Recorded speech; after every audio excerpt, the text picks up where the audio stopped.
علي د پرون راسه دا خبره په سوشل میډیا باندې هم راځي، تاسو په ترنول کې هم څه خبره کړې وه چې تاسو ته جیل کې ملاقات دپاره څوک درغلي وو. دا څه خبره څه ده؟ ډېر یو ابهام پیدا شوی دی په سوشل میډیا باندې هم، وضاحت به یې څنګه وکړي؟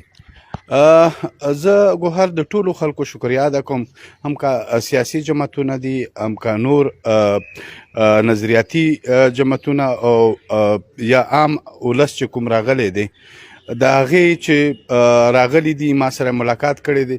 بېشک په دې کې داسې و چې خلک به مختلف راتلل، هم د چا نه به راتلل او خپل به هم راتلل، تنظیمي لیول باندې به هم راتلل.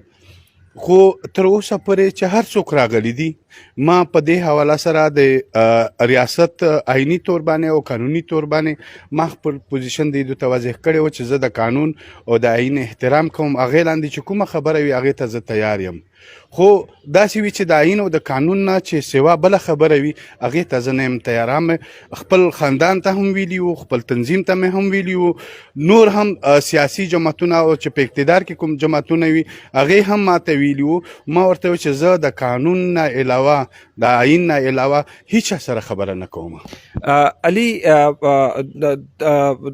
دا خبرې را درومي، ته چې کله جیل کې وې نو پی ټي ایم چې دوه مضبوط ملګري دي، محسن او منظور. محسن د سیاسي ګوند په شکل کې لاړو، منظور د پی ټي ایم سره دی. ستا به د چا سره د تګ پروګرام وي که راتلونکې ورځې کې به څه ستا رایې وي؟ په دې به څه وایې؟ زمونږ فیصله خو واضحه ده. دا خو ګوهره داسې ده هم که نه چې بالکل په دې کې خو هم که اوس څوک لټونکي یا به هسې یو خبره وي. خو نور خو زما مونږ تنظیم دی، مونږ د تنظیم سره یو.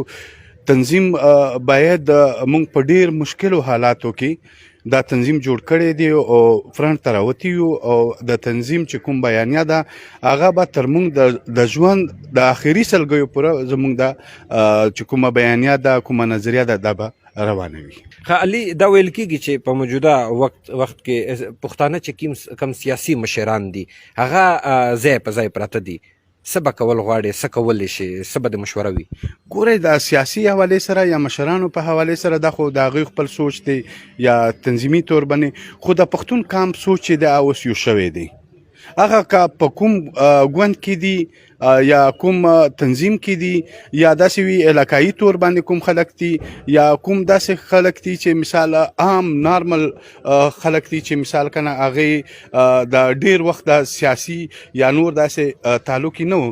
خو اوس هغه خلک ټول یو شوي دي او دې دا وایي چې مونږ د چې کوم د امن په حواله سره او د دې خاورې د ناجایز اپریشنونو په حواله سره یا دلته کوم چې جنګونه دي سمراجي طور باندې چې راټپلي شوي دي هغې په حواله سره د قام د ولس سوچ او فکر یو دی. ډېره زیاته